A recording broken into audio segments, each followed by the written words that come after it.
Assalamualaikum warahmatullahi wabarakatuh. Perkenalkan, nama saya Emilia Rosita Wardani, NIM 2041050200046. Di sini saya akan menanggapi video dari Bapak Dr. Wadud Nafis MII, yaitu tentang kebijakan fiskal dalam perspektif ekonomi Islam.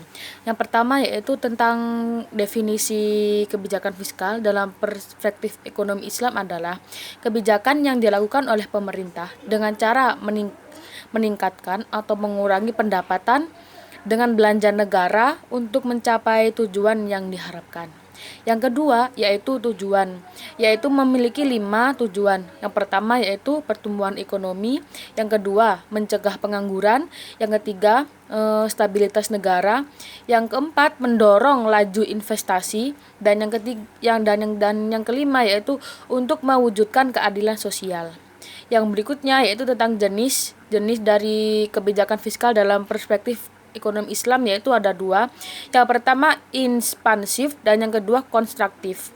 Ekspansif yaitu bagaimana pemerintah mengeluarkan uang untuk melakukan kesejahteraan bagi rakyat itu sendiri.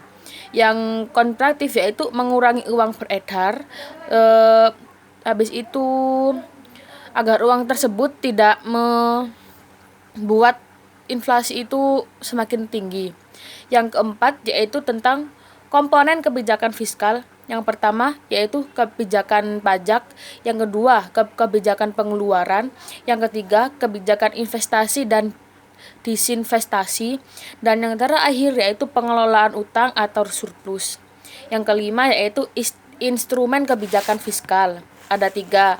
Yang pertama yaitu anggaran belanja seimbang, yang kedua pembiayaan fungsional, yang ketiga yaitu pengelolaan anggaran. Yang berikutnya yaitu tentang fungsi, yaitu memiliki 6 fungsi. Yang pertama yaitu mengoptimalkan penggunaan SDA dan SDM. Yang kedua, mengoptimalkan kegiatan investasi. Yang ketiga, alokasi. Yang keempat, distribusi. Yang kelima yaitu stabilitasi, dan yang terakhir yaitu pembangunan. Berikutnya yaitu tentang ciri-ciri. Memiliki 3 ciri-ciri. Yang pertama, pengeluaran negara dilakukan sesuai pendapatan sehingga jarang terjadi defisit anggaran. Yang kedua, sistem pajak profesional. Pajak dalam ekonomi Islam itu dibebankan berdasarkan tingkat produktivitasnya. Dan yang terakhir yaitu penghitungan zakat berdasarkan hasil keuntungan, bukan pada jumlah barang.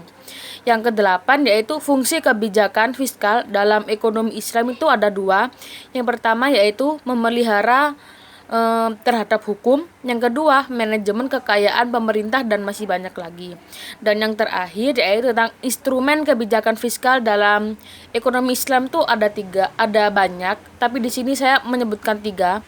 Yang pertama yaitu ghanimah, yang kedua faid, dan yang ketiga zakat. Terima kasih. Wassalamualaikum warahmatullahi wabarakatuh.